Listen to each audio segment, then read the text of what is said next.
Actes des Apôtres, chapitre 15. Et certains hommes qui étaient descendus de Judée enseignaient les frères et disaient : à moins que vous ne soyez circoncis d'après la manière de Moïse, vous ne pouvez être sauvés.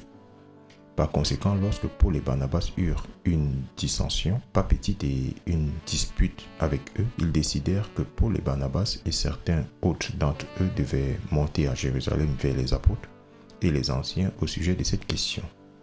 Et étant menés sur leur chemin par l'Église, ils traversèrent la Phénicie et la Samarie, déclarant la conversion des gentils, et ils causèrent une grande joie à tous les frères.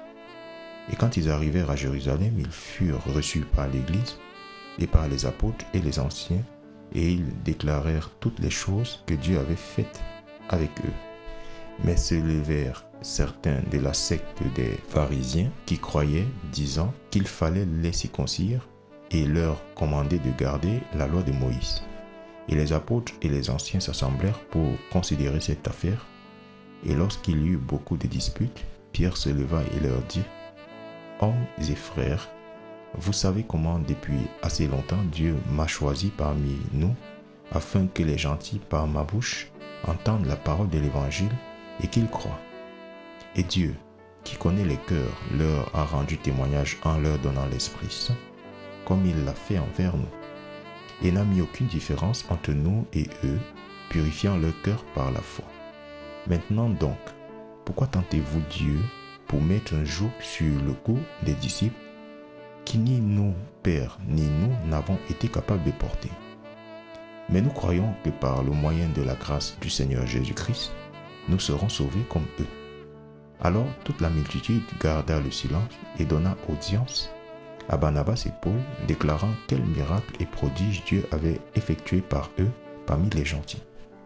Et après qu'ils se turent, Jacques répondit disant : hommes et frères, prêtez-moi l'oreille.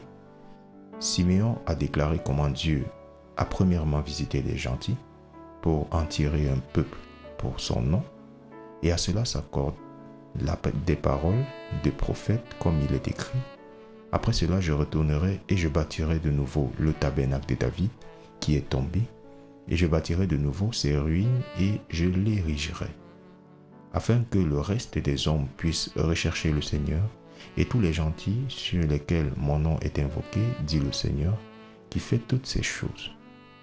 Toutes les œuvres sont connues de Dieu depuis le commencement du monde.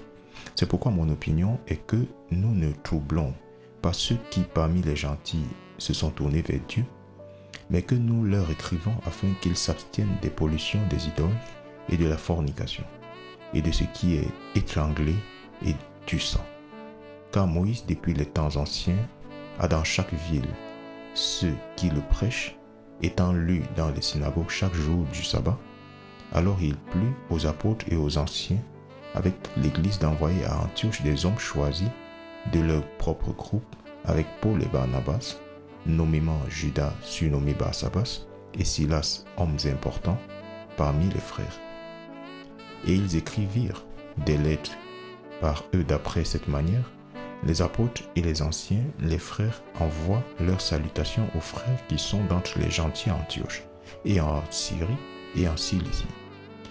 D'autant plus que nous avons entendu dire que certains qui sont sortis du milieu de nous ont troublés par des paroles bouleversant vos âmes, disant : vous devez être circoncis et garder la loi, auquel nous n'avons donné de tels commandements. Il nous a semblé bon, étant assemblés d'un commun accord, de vous envoyer des hommes choisis avec nos bien-aimés Barnabas et Paul, hommes qui ont risqué leur vie pour le nom de notre Seigneur Jésus-Christ. Nous avons donc envoyé Judas et Silas, qui aussi vous diront de vive voix les mêmes choses. Car il a paru bon à l'Esprit Saint et à nous de ne pas mettre sur vous de plus grands fardeaux que ces choses nécessaires. Que vous vous absteniez des viandes offertes aux idoles et du sang, et de ce qui est étranglé et de la fornication. Desquelles choses, si vous vous gardez, vous ferez bien, portez-vous bien.